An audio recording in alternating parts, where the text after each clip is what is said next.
Hello everyone, मैं world wide NDT institute से तबरेज आलम। हमारे साथ में एक स्टूडेंट हैं जिनका नाम अमरिंदर है। तो अमरिंदर का सबसे पहले परिचय लेते हैं कि ये कहाँ से हैं और वर्ल्ड वाइड एनडीटी इंस्टीट्यूट कैसे आए। सर, मेरा नाम अमरिंदर कुमार राय है और बेसिकली मैं उत्तर प्रदेश के गाजीपुर ज़िले से बिलोंग करता हूँ। जहाँ तक वर्ल्ड वाइड आने का मतलब है, इसके पहले मैं बताना चाहता हूँ कि मैं मैकेनिकल इंजीनियरिंग से डिप्लोमा हूँ, 2019 का पास आउट हूँ। उसके पहले मेरा ग्रेजुएशन भी है, पोस्ट ग्रेजुएशन भी है, लेकिन वो टीचिंग लाइन में था। फिर मैंने 2019 में मैकेनिकल से डिप्लोमा पास आउट किया। फिर उसके बाद हरियाणा में जो कि मैंने जॉब किया, एक साल अमेरिकन कंपनी थी, उसमें मैंने जॉब किया। फिर वहाँ से मैं पूना गया, फिर क्वालिटी इंस्पेक्टर में ऑटोमोबाइल सेक्टर में काम किया 1 साल। फिर वहाँ से 1 साल बाद मैं इन प्रोसेस में काम किया। लेकिन जो हमें ग्रोथ चाहिए थी, हर इंसान की एक होती है कि मैं कुछ कमाऊं तो जो हमारा परिवार थोड़ा सही रहे, वो हमें नहीं दिख रहा था वहाँ पे। मैंने तो जब हम मार्केट में निकले हैं तो अपने आप को बेचने के लिए निकले हैं, कोई कुछ में बिक रहा है, कोई कुछ में बिक रहा है। बिल्कुल। तो हमें वैसा नहीं दिख रहा था वहाँ पे। फिर मैंने सोचा कि कुछ और रास्ता अपनाया जाए। मैं सोच ही रहा था, क्या सोच ही लिया था, लेकिन तब तक एक हमारे मित्र का फोन आया कि हमारे साथ का लड़का एनडीटी किया है, तुम पता करो एनडीटी क्या है। मुझे तो एनडीटी के बारे में पता भी नहीं था। फिर मैं यूट्यूब पे सर्च किया, फिर देखा कि एनडीटी है क्या, कैसे होता है, कौन इनको ऑर्गेनाइज करता है। फिर इसके बारे में मैं पढ़ा तो हमें लगा कहीं ना कहीं इसमें ग्रोथ हो सकता है। और जो 3 साल 4 साल 5 साल जो मैं इधर उधर भटका हूँ, टाइम दिया हूँ, अगर इसमें रहता तो एक अच्छी खासी मेरी पोस्ट भी रहती, इंडिया में भी रहता तो पैसे कमाता, और जो आउट ऑफ कंट्री भी जाता हूँ तो अच्छे पैसे कमाता हूँ, क्योंकि इसका जो उपयोग है, टेस्टिंग है, ये आउट ऑफ कंट्री में भी बहुत ज्यादा डिमांड है इसका।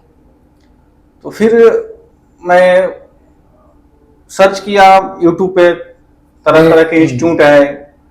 फिर ये भी होता है कि हम कौन से इंस्टीट्यूट में एडमिशन कराए, कौन से इंस्टीट्यूट में नहीं कराए। लेकिन जहां से मैं बेसिकली बिलोंग करता हूँ, मैं देखा कि वर्ल्ड वाइड में वहां से बच्चे आ रहे हैं और अपना जो है कि रिव्यू दे रहे हैं। फिर वर्ल्ड वाइड का मैंने फीडबैक लिया कि कैसा इंस्टीट्यूट है, कब से खुला है। तो मैं फ़ोन किया तो सर आपसे ही बात हुई थी। तो फिर सर से बात किया, मैंने अपॉइंटमेंट फिक्स किया। उसके बाद इनको बताया कि सर हम इस टाइम पे आएंगे कंपनी छोड़ के। हमारे साथ 2 हमारे दोस्त भी है, उनको भी बताया। उन्होंने भी, हम कहें कि अगर हमारे विश्वास है तो ठीक है, तो अपना फीडबैक ले सकते हो। तो उन्होंने भी यूट्यूब से देखा तो बोले कि चलिए हम भी चलेंगे। तो दोनों दोस्त हमारे आए हैं, उनका भी चेन्नई में प्लेसमेंट हुआ है 27,000 रुपये। आपका भी तो वहाँ पे हो ही गया था? हाँ, मेरा तीनों लोगों का हुआ था। सीटीसीएल कंपनी है जो कैंडिडेट का प्रोजेक्ट ले रखी है, एलटी कंपनी का। तो उनका तीनों लोगों का था, लेकिन मेरा जो था कि एक रिज्यूम पड़ा था विशाखापट्टनम के लिए, जो कि वहाँ फायर फाइटिंग का पाइपलाइन का एयरपोर्ट पे प्रोजेक्ट चल रहा है। वो भी एलटी का ही जो है कि प्रोजेक्ट चल रहा है वहाँ पे। तो थोड़ा वो पेंडिंग में था। और क्या हुआ कि अचानक सुबह जो है कि डायरेक्ट अपॉइंटमेंट लेटर ही उधर से आ गया। इंटरव्यू हमारा हो चुका था 3-4 दिन पहले। तो उसमें भी अच्छी खासी सैलरी है, करीब 31,000 कुछ रुपए अराउंड है उसमें। और वहाँ पे बात हो रखी है, जिनके अंडर में प्रोजेक्ट चल रहा है उनसे भी बात हो रखी है, वो भी बहुत पॉजिटिव आदमी है। तो मैं यही कहना चाहता हूँ, जो भी यहाँ अगर वर्ल्ड वाइड नोएडा सेक्टर 135 में आना चाहता है, खासतौर से जो मैकेनिकल वाले हैं, बीटेक वाले हैं, कि आप यहाँ से रिव्यू ले सकते हैं, इंक्वायरी कर सकते हैं और भी बेझिझक आए। क्योंकि वर्ल्ड वाइड जो है कि अच्छा नॉलेज देता है। आपके जो आप इधर उधर भटक रहे हैं, वो लाइन लेंथ जो एक डायरेक्शन होता है उस पर आपको ले जाकर खड़ा कर दिया जाएगा। और रही बात दौड़ने ना दौड़ने की, वो तो हमारे ऊपर डिपेंड करता है। क्योंकि कोई भी एग्जाम हो, परीक्षा हो, उसको हम जो है कि सर उसमें नकल करके पास कर सकते हैं, लेकिन जो जिंदगी का एग्जाम है उसको हम मतलब नहीं कर सकते नकल करके, उसमें हकीकत में उतरना ही पड़ेगा। बिल्कुल। तो उन लोगों देखें आए यहाँ पे, और जो यहाँ का हॉस्टल भी फैसिलिटी है, अच्छा है, आप वहाँ पे रह सकते हैं। पढ़ाने का तरीका भी जो यहाँ सर लोगों का है वो भी अच्छा है। खासतौर से हमारे जो जावेद सर हैं, मैं उनके बारे में बोलना चाहता हूँ कि अगर हाई स्कूल का हो या इंटरमीडिएट का भी बंदा हो तो वो बेझिझक समझ सकता है। बिल्कुल।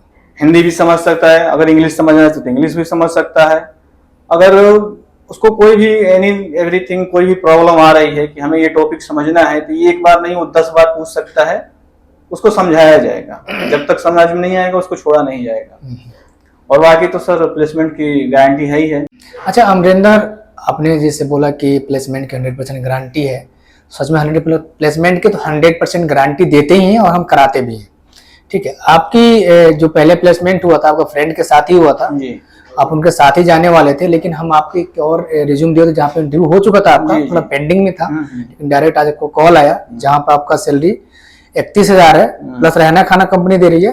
रहने के लिए कंपनी दे रही है, खाना अपना है, ठीक है, और आने जाने के लिए गाड़ी है वहाँ पे, जो सारे लोग आते जाते हैं। अच्छा ट्रांसपोर्ट की भी सुविधा पूरा दे रहा है। जी। अच्छा ये तो हो गया, आप आज इंस्टीट्यूट से आप जा रहे हो इसका जर्नी, पहले का जो जर्नी आपका था, आपका जो 2019 के बाद आपको हरियाणा में जो जॉब स्टार्ट की जी जी।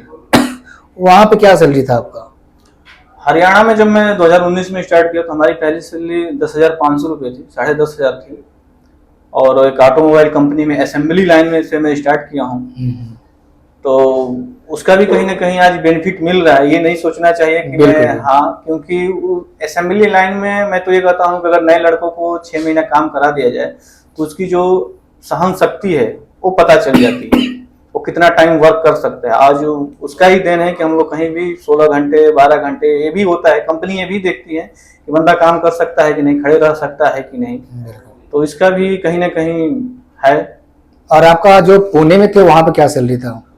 पुणे में सर 17,500-18,000 के राउंड था, मेरी इन हैंड थी 8 घंटे की। अच्छा सपोज 18,000 सैलरी थी इन हैंड में। हाँ। तो आप यहाँ पे कितने दिन हुए क्लास करते हुए? यहाँ पे मैं लगभग 1 महीने हो गए। कितना % आपका इंक्रीमेंट हो गया सैलरी में? इंक्रीमेंट तो अब जो सुन रहे होंगे वो तो अंदाज लगा ही सकते हैं। ठीक है।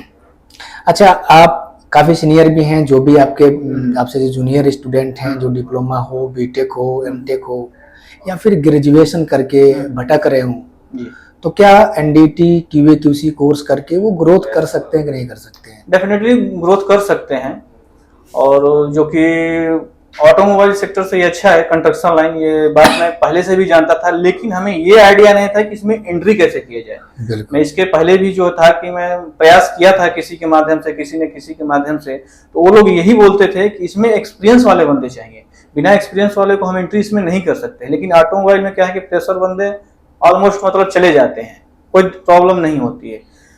तो फिर मैं परेशान था कि आखिर में एंट्री कैसे, तब तक मुझे एक रास्ता मिला कि अगर मैं एनडीटी और क्यूए क्यूसी कोर्स करता हूं तो प्लेसमेंट हमारा हो सकता है, और हुआ मेरा, जो कि लास्ट में आके।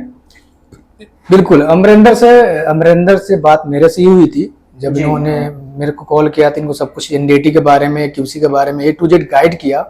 पहले ये अकेले आने वाले थे, फिर इनके फ्रेंड भी 2 और इनके साथ आए, इन्होंने शायद उनको बताया, फिर उन्होंने भी मेरे से बात किया, उनको भी बताया गया। इनका यही था कि सर हमें प्लेसमेंट चाहिए ही चाहिए। प्लेसमेंट तो हम सबका देते हैं, चाहे आप 12th पास आउट हो या चाहे ग्रेजुएशन हो, ITI, डिप्लोमा, बीटेक, एमटेक हो, प्लेसमेंट की 100% की वर्ल्ड वाइड एनडीटी इंस्टीट्यूट से गारंटी है। ठीक है, और अमरिंदर का भी प्लेसमेंट इनके दोस्त के साथ ही हो गया था, लेकिन इनका एक और कंपनी से आ गया डायरेक्ट। पहले इंटरव्यू दे चुके थे ये, और इंटरव्यू आप देख सकते हैं, बोलने में बहुत अच्छे हैं, कम्युनिकेशन स्किल भी काफ़ी अच्छा है, तो इनका कहीं ना कहीं सिलेक्शन अच्छे सैलरी पैकेज पे ही होगा, और वो हुआ भी। अब इनका है कि जो भी इनका रिव्यू देखा, आपने फीडबैक लिया, तो इनको देखते हुए इनको देख के फॉलो भी करना चाहिए कि आप किसी भी लाइन में जाओ तो उसको थोड़ा 6-7 मिनट टाइम दो।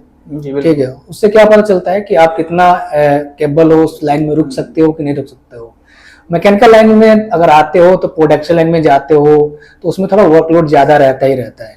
ठीक है, चाहे आप ऑटो सेक्टर में कहीं भी जाओगे तो 12 घंटा 16 घंटा खड़ा करा के रखते ही रहते हैं।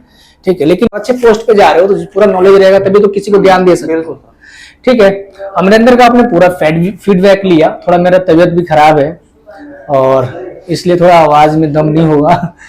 तो अमरिंदर का पूरा फीडबैक देखते हुए अब मिलते हैं आपको नेक्स्ट वीडियो में नेक्स्ट स्टूडेंट के साथ। जब तक के लिए थैंक यू सो मच। आपका दोनों वीडियो डाल सकते हैं क्या?